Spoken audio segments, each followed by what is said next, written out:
Railway பாலங்கள் இந்த ஆட்சிக்கு நாங்கள் பொறுப்பேற்கிற பொழுது 71 ரயில்வே பாலங்கள் பல நிலையிலே இருந்தது. அந்த 71 பாலங்கள் நிலையெடுப்பு மூலமாக காலதாமதம் ஆகிக் கொண்டிருந்தது. அதில் ஒன்று எங்களுடைய மாவட்டத்தில் இருந்த போலூர் ரயில்வே பாலமும் ஒன்று. சிறப்பு நில அதிகாரியை மாண்பு முதலமைச்சர்கள் 5 பேரை டிஆர்ஓக்கள் தனியாக கொடுத்த அந்த அடிப்படையில் நிலையெடுப்பில் அதிக கவனம் செலுத்தியது. ரயில்வே துறையின் மூலமாக பலமுறை ஒருங்கிணைந்த கூட்டத்தை நடத்திய அடிப்படையில் 36 பணிகள் முடிக்கப்பட்டு 35 பணிகள் இப்பொழுது நடைபெற்றுக் கொண்டிருக்கிறது. இது அந்நில் இந்த 4 ஆண்டு ஆட்சியில திராவிட மாடல் ஆட்சியில 858 கோடி மதிப்பிலான 25 புதிய ரயில்வே பணிகள் ஒப்புதல் வழங்கப்பட்டு பணிகள் நடைபெற்றுக் கொண்டிருக்கிறது. இது தவிர புறவழிச்சாலை பணிகளில் புதிய ரயில்வே மேம்பாலம் கட்டப்பட்டுக் கொண்டிருக்கிறது.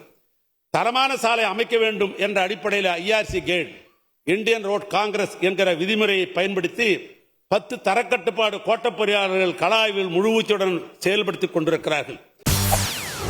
செய்திகளை உடனுக்குடன் தெரிந்து கொள்ள உடனே சப்ஸ்கிரைப் பண்ணுங்க.